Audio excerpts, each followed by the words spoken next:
আসসালামু আলাইকুম প্রিয় ফেসবুক ও ইউটিউব বন্ধুরা। আজকে আমি যারা আন্দোলন করে দাবি আদায়ের জন্য, তাদের উদ্দেশ্যে আজকে একটি কথা বলতে চাই। আপনারা যে আজকে দাবির জন্য, দাবি আদায়ের জন্য এই দাবি সেই দাবি নিয়ে আন্দোলন করতেছেন, 15 বছর পর্যন্ত আপনাদের দাবি কোথায় ছিল?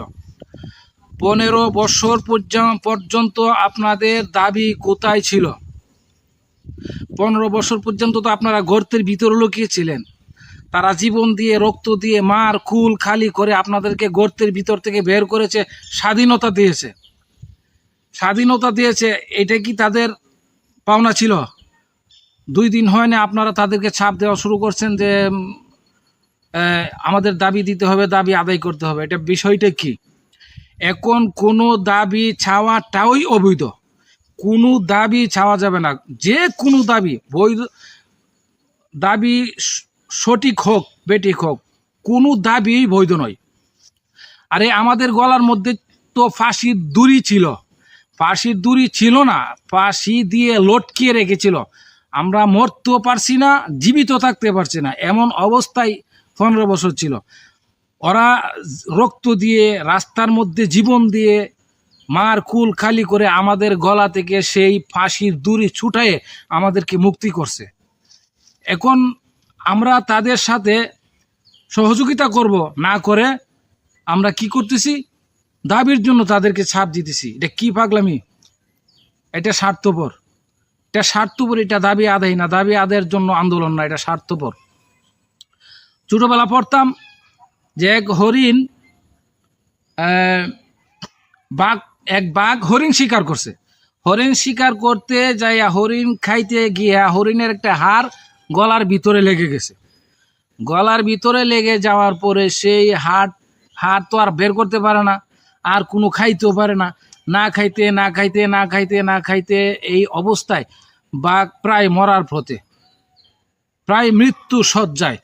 তখন এক বগের গলা তো আবার লম্বা, এক বগ আসছে যে ভাই আমি তোমাকে উপকার করব, সাহায্য করব। তুমি হাঁ করো, তোমার গলার ভিতর থেকে আমি হাড়টা আমার লম্বা মাথা দিয়ে বের করে আনবো।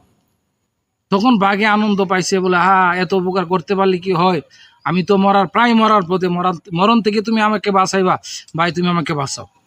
তখন বাঘে করছে, গলার ভিতরে মুখ ঢুকিয়ে হাড়টা বের করছে। বের করার পরে বাঘ না কি করলো,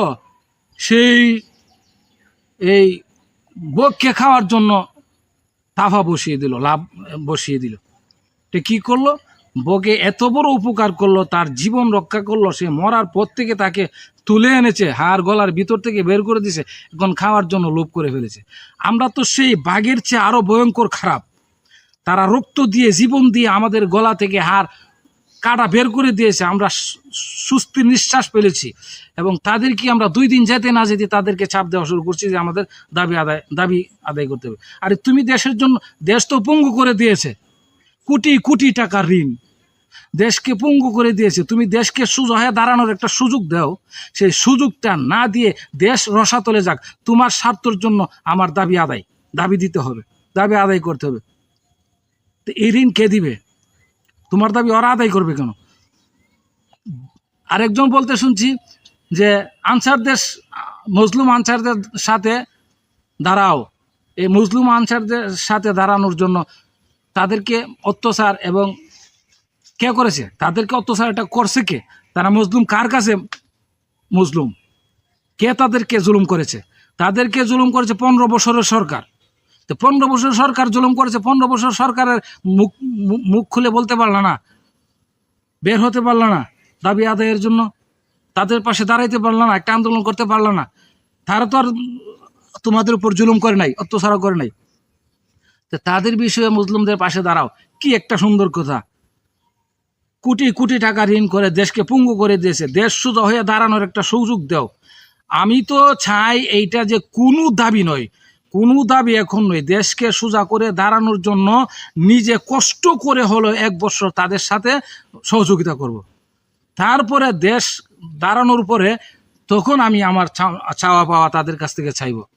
এখনো দেশ দাঁড়ানোর মতো কোনো সুযোগই নাই, পাগল হয়ে গেছে। যে দাবি, এই দাবি সেই দাবি, আলেমরা বাইরেছে এক দাবি নিয়ে, আনসাররা বাইরেছে এক দাবি নিয়ে, পুলিশ বাইরেছে এক দাবি নিয়ে। তোমাদের দাবি এতদিন কোথায় ছিল?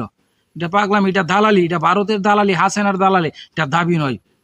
তো ভাই অনুরোধ করছি আপনারা দাবি থেকে সরে এসে তাদের সাথে একটু সহযোগিতা করেন, ঋণগুলো আগে দিয়া দেশকে আগে বাঁচাক। দেশ যদি বাঁচে আমরা বেঁচে থাকবো। দেশে আপনাকে কি দিছে এইটা আপনি দেখবেন না, দেশের জন্য আপনি কি করেছেন সেইটা যদি আপনি দেখেন তখনই আপনি দেশপ্রেমিক।